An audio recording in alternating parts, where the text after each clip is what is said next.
Kasi may times na may mga nauunang kumain, may mga inaunang kumain. So, sa game pa din.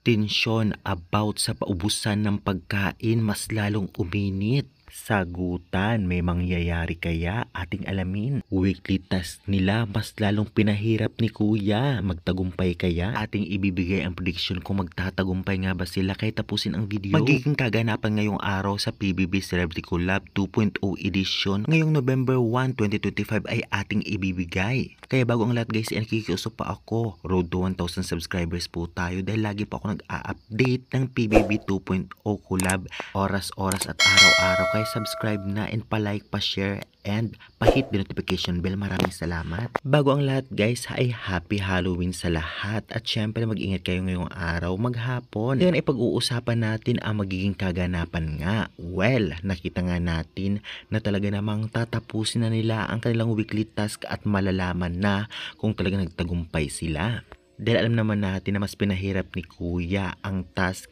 dahil naglalakad na sila ng nakaraan at ngayon mas pinabilis sila dahil kung ating nakita sa video clip ay mabilis na silang maglakad habang daladala ang mga kandila habang umiikot sa pool. Napakahirap nito at parang umulan pa. Kung ating makikita ay talagang may mga kapote silang suot. At baka medyo wala ng ulan kaya nilabas na nila ang candle. Pasiguro sila na may suot lang kapote ngunit napakadelikado nito dahil pag naulanan yan o matuluan ng ulan ay talagang siguradong tapos sila. Kaya naman maingat ang mga housemates kahit mabilis.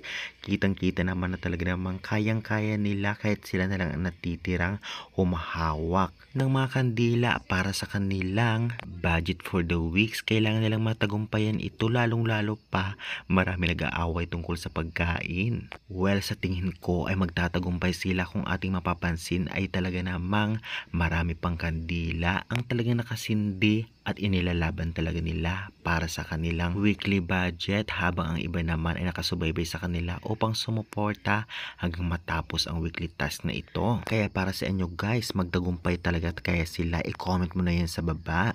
At dito na tayo sa inaantay ng lahat, ang tensyon sa loob ng bahay ni Kuya na tiyak mag-iinit lalo about sa pagkain na naman ang isyong ito. Kung ating makikita ay talagang nagtipon-tipon sila para maglabas ng sama ng loob o mag-share sa mga housemates ng dapat malaman nila. Sa pangunguna nga ni Marco Masa at syempre sinabi niya nga ay about sa pagkain. In-explain niya kung paano maubusan ang iba at in-explain na para dapat mag-isip naman ang ibang housemates kung mayroon pang hindi kumakain at dapat tirahan ito. Sang-ayon naman dito si Clifford dahil isa siya sa nag-share about nga sa pagkain.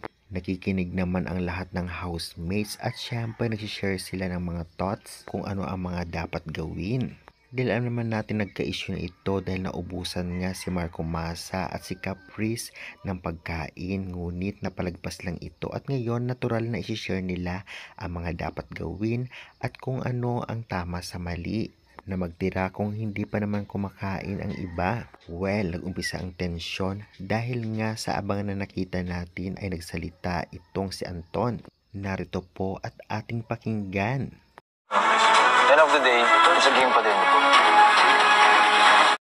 Ang sabi niya, at the end of the day, it's a game pa rin. Alam naman nating lahat na itong ang PBB ay game. Ngunit hindi natin alam kung ano ang tinutukoy ni Anton dito. Ngunit alam naman natin siya ang isa rin sa nagluluto at talagang naglalagay ng pagkain ata sa mga plato. Kaya isa siya sa mga dahilan din kaya ata nakapagsabi din siya ng ganyan. At sana hindi na ito malala at masolusyonan. Lalong-lalo pa ay talagang lalong gumaganda na ang kanilang samahan. Ngunit alam naman natin na tiyak na talagang konektado ito sa magaganap na nominasyon soon.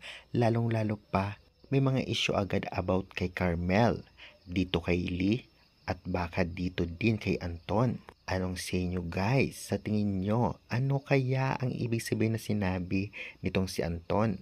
About kaya ito sa issue ng pagkain o ibang bagay? Samantalang magtagumpay kaya sila sa kanilang weekly task? Kung ganun pa man guys ay i-comment nyo na yan at huwag kalimutan mag-like and subscribe for more PBB Collab 2.0 updates everyday.